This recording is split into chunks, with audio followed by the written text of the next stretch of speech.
the topic of my research is unhealthy attachment in romantic relationships and its impact on an individual's life. My work focuses on how strong emotional connections affect a person's overall well-being. We examine the types and consequences of insecure attachment in facing the need to recognize and address dependence in order to provide healthier connections with others. Attachment is a fundamental aspect of human psychology. It can be understood as an enduring bond that forms between people in relationships. One can observe attachment in various emotional, behavioral, or cognitive patterns that reflect an individual's attachment type. In 1958, British psychoanalyst John Bowlby formulated the theory of attachment in his book Attachment and Loss, stating that early childhood experiences shape our ability to build relationships throughout life. The quality of the bond between a child and mother greatly affects a person's psychological well-being. As the most obvious example, infants experiencing anxiety when separated from their mother, as she is the source of safety. Attachment behaviors evolve as children grow older, but still reflect the need for emotional closeness and security. Today, attachment theory is the dominant theory in studying relationships and child psychology. In 1969, American psychologist Mary Ainsworth conducted her famous strange situation experiment. It aimed to understand how toddlers interact with their mothers. The experiment involved stages where a child was in the room alone or with a mom or a stranger. Children exhibited diverse behaviors during the experiment, with some crying when mother left the room, some being interested and comfortable in communicating to the stranger, and some being unresponsive to any situation changes and immersed in themselves. You can learn more about the experiment in my paper work. This strange situation revolutionized the study of parenting by focusing on children's emotional and social development, rather than their cognitive abilities. Nowadays, it is customary to distinguish 4 types of attachment, 3 of which are considered unhealthy. Let's start from the proper one.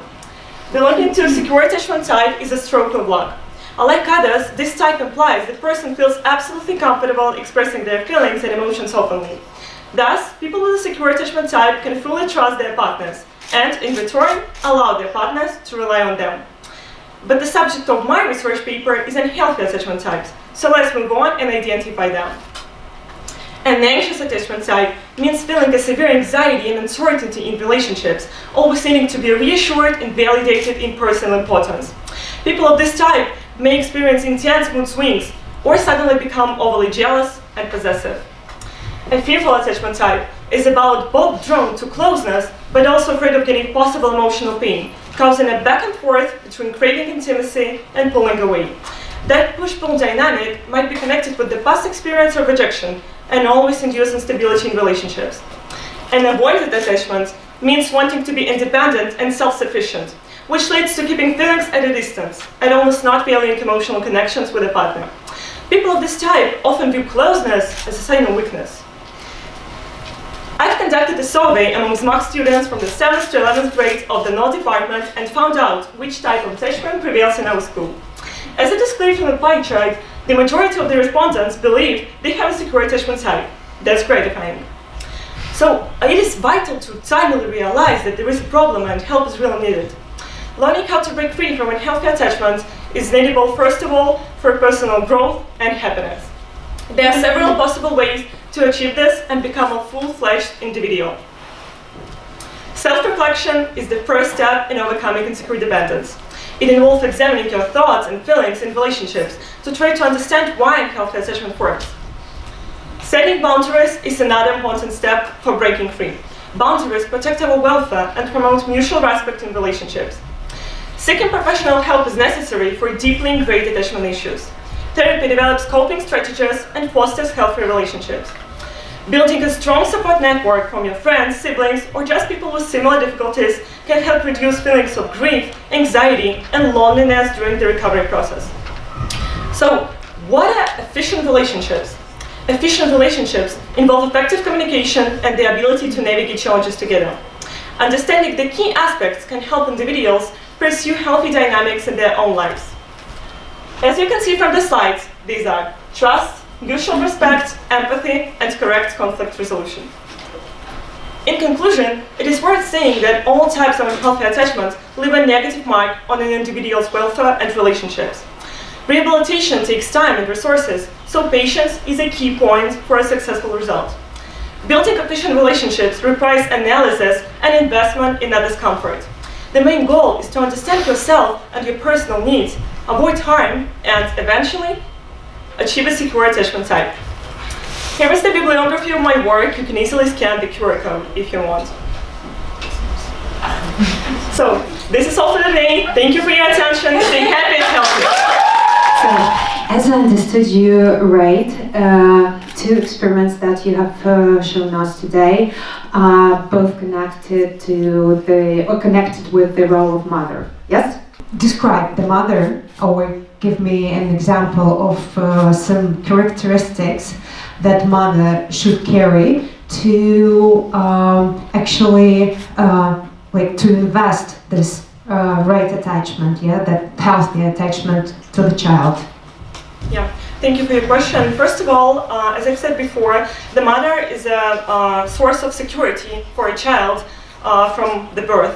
So the child may experience anxiety and be afraid without the mother because he feels safe with his the mom should show the child that he could trust her if he wants, and she could give him an advice and protect him for possible emotional or physical pain. So it is really important to build the right connection between the mother and the child for building trust in their relationships. Or maybe, this term that mother has not to be a perfect person, but she has to be a good enough mother. So what do you know about this term, and could you comment on it? Actually, I don't know about this term, but I understand what you're talking about, of course. And I agree with this advice from Mr. Bowlby, because the mother shouldn't be perfect, of course, to not so the right treatment is very important step to form your individuality throughout life. So your mom shouldn't saying you through all your life that you are the best or the one. The goal is just to protect you from the possible pain and give advices for you. So you need to navigate challenges by your own, not with your mother.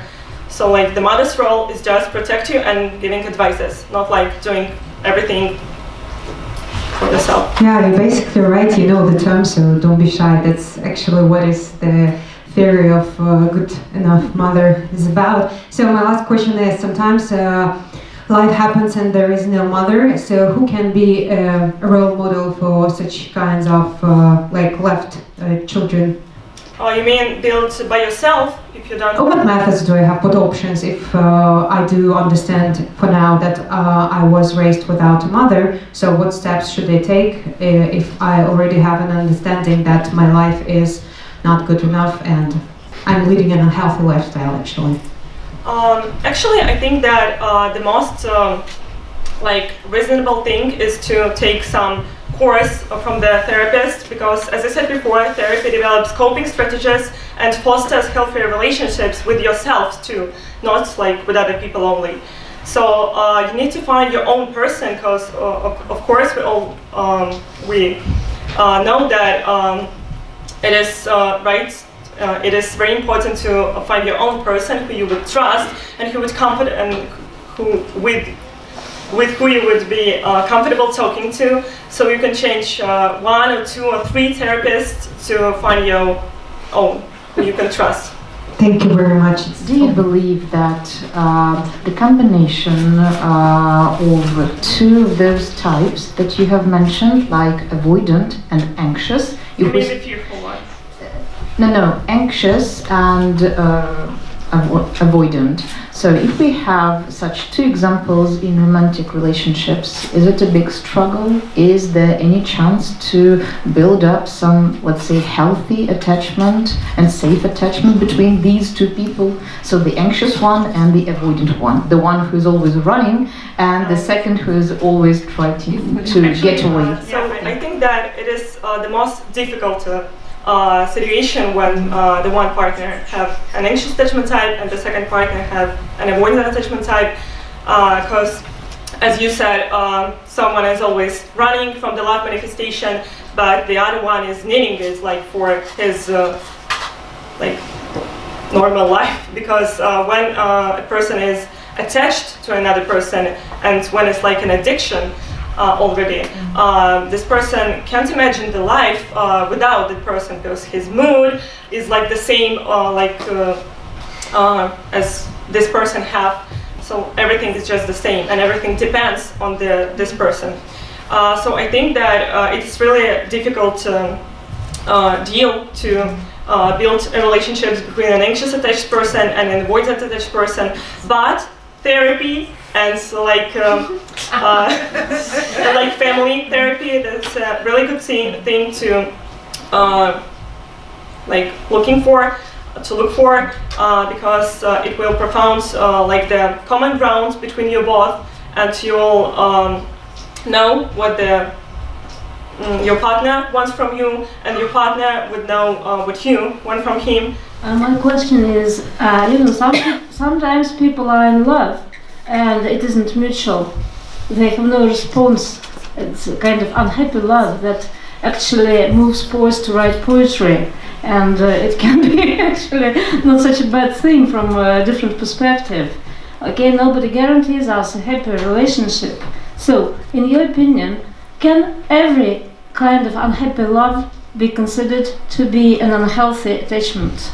And is therapy the only way? I don't think that every unhappy love is connected with an unhealthy attachment type, because it is like the ordinary situation when you love the person and the person don't love you back. It's like it happens sometimes, and the therapy is not the only way to like move on from it. As I've mentioned before, we have self-reflection.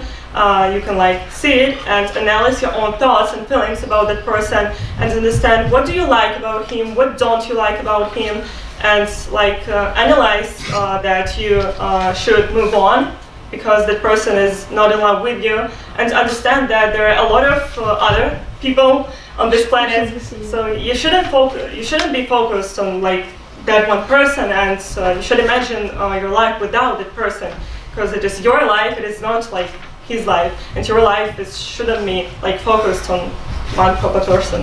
From your point of view, you consider this from this attachment theory from a negative point.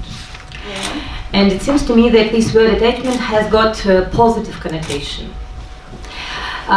Did you consider any positive examples of this attachment theory? Are there? Well, attachment is a positive point when it is like not an addiction and not an insecure dependence. Of course. And this is what the secure attachment type talking us about, because when you are in secure relationships, you can fully trust your partner, and there are mutual respect in your relationships. You respect the boundaries of this person, and you can always like have some support from this person when it is needable, and it will give you like how to understand where is this border? For example, attachment to a friend, is it positive or negative from your point of view? Attachment to a friend, it might be positive if you are not dependent of this person, as I mentioned, because the scheme is always the same. Like attachment is good when it is not an addiction. The border is, I think, then when you understand that your mood is like the same as the mood of your friend, or your mood of your partner. So you shouldn't be like focused on the one person. You should identify yourself as an individual, separate from your friends, Forget about your individuality. separate from your friends or a partner. Because Thank you very much. Thanks. It was a pleasure.